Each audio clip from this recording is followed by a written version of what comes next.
Assalamualaikum warahmatullahi wabarakatuh. Yang terhormat Bapak Kadepin, yang kami hormati Bapak Kakor WI, para pemayor dan rekan-rekan. Pagi ini atas saran dari Kapolda Jaingger, sebelum pelaksanaan evaluasi kita meminta untuk menyamakan persepsi. Menyamakan persepsi artinya begini, saya sudah sampaikan kepada Kapolda Jaingger bahwa di Indonesia hari itu sampai saat ini belum diputuskan oleh pemerintah memakai format kemana. Karena memang pemerintah menganggap masing-masing instansi itu memiliki kekasan masing-masing. Tim NR merasa bahwa pimpinan itu menyampaikan kepada rekan-rekan senior bahwa ada pertanyaan politik dari Mas Bambang Tesimen Kompleks Bambang. Pertanyaan politiknya, Mas Bambang menanyakan dengan apa urgensi NR masuk dalam naskah akademis yang dijadikan parameter dalam standar kompetensi digital. Jawabannya adalah peraturan pemerintah memang 10 tahun yang berapa. Jadi di satu sisi testing diberikan amanah untuk mempersiapkan pimpinan nasional.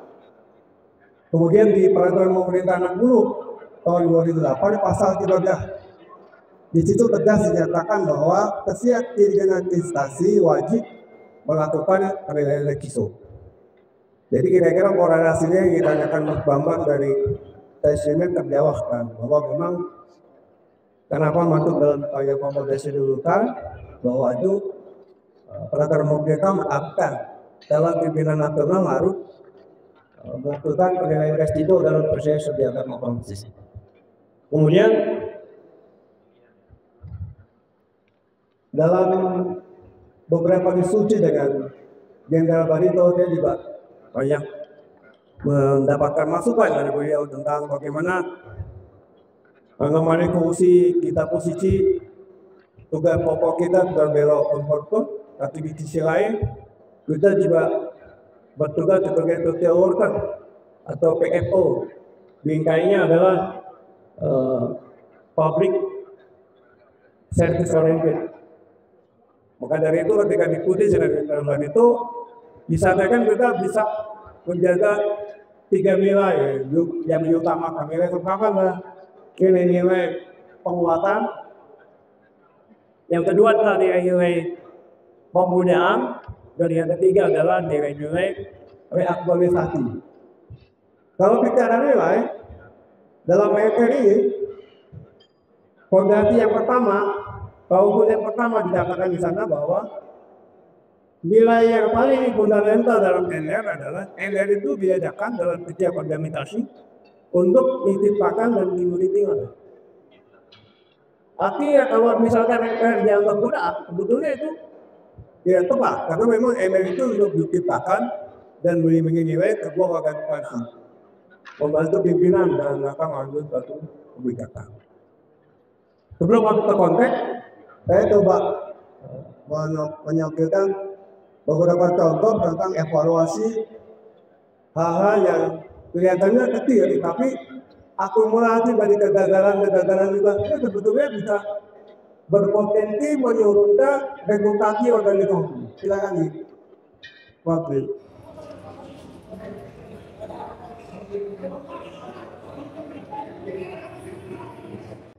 Ya, jadi ini adalah contoh di mana kita kurang optimal dalam memberikan peniruan. Dan juga ketika suspeknya sudah berkepuk sekalipun, ternyata kelengkapan kerja anggota yang kali itu dia yaitu borbon saja tidak ada. Padahal dalam PKR itu diajarkan ada 2 hal. Sebelum kita memitigasi dampak, yang pertama adalah mengurangi probabilitas, mengurangi ancaman.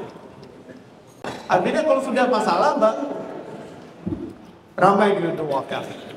Padahal di dalam PMN diajarkan bahwa hal yang pertama adalah bagaimana kita mengurangi probabilitas ancaman. kalaupun itu sudah dilakukan, tetap terjadi dampak. Bagaimana kita bisa memitigasi dampak supaya kerusakannya tidak terlalu besar? Kita sudah membuat penjagaan. Anggota sudah dibekali hemlock ya, borgol misalkan. Tapi ketika terjadi sekalipun ada anggota yang memberikan bantuan memborgol, ada anggota yang langsung melakukan evakuasi. Itu yang dinamakan mitigasi dampak. Di awal-awal tidak pernah dibenahi. Jadi di kesempatan ini kita sarankan saja bahwa KPI itu berbicara dua hal besar. Satu, mengurangi probabilitas ancaman. Dua, kalau ancaman itu tetap terjadi, maka ada langkah berikutnya untuk memitigasi kerusakannya agar tidak terlalu berat. Dan saya coba yakinkan pada rekan-rekan, kita tidak perlu berkecil hari. Saya berani jamin di setiap instansi manapun pasti risk registernya pasti beda-beda. Nah, kita sudah berupaya maksimal membuat risk register ini. Memang masih banyak kekurangan, masih banyak koreksi, tapi menurut saya sudah layak untuk masuk pasca. Jadi ketika kita berbicara ya, intinya begini. Kalau kita ingin ke Mabes Polri dari Lembang, maka kita menetapkan tujuan. Tujuan saya ke Mabes Polri, tujuan besarnya ke Mabes Polri. Langsung kita bagi 3 strategi besar. Strategi besar yang pertama adalah saya naik Grab ke bandara. Strategi besar yang kedua saya naik Grab ke Padalarang. Strategi besar ketiga saya naik Grab ke Pasteur untuk travel. Itu strategi di dalam konteks penulisan tadi. Nah, dari strategi-strategi itu baru kita berbicara membreakdown tentang ancaman-ancaman yang akan terjadi. Dalam ilmu manajemen ada kelas itu, bagaimana ketika planning ancamannya apa, bagaimana ketika mau organisasi ancamannya apa, mengaktifkan ancamannya apa, dan mengkosong ancamannya apa. Nanti kita jabarkan di sini. Jadi kira-kira resiko itu baru muncul ketika tujuan sudah ditetapkan. Ini belum ada breakdown tentang apa yang dilakukan. Apa kegiatan mengurangi probabilitas, apa kegiatan memitigasi dampak penglihatan. Dengan tidak maksud menjelekan bukan, tapi ini sebagai contoh bahwa hampir di setiap instansi penulisan yang pilih kira-kira begini. Ini adalah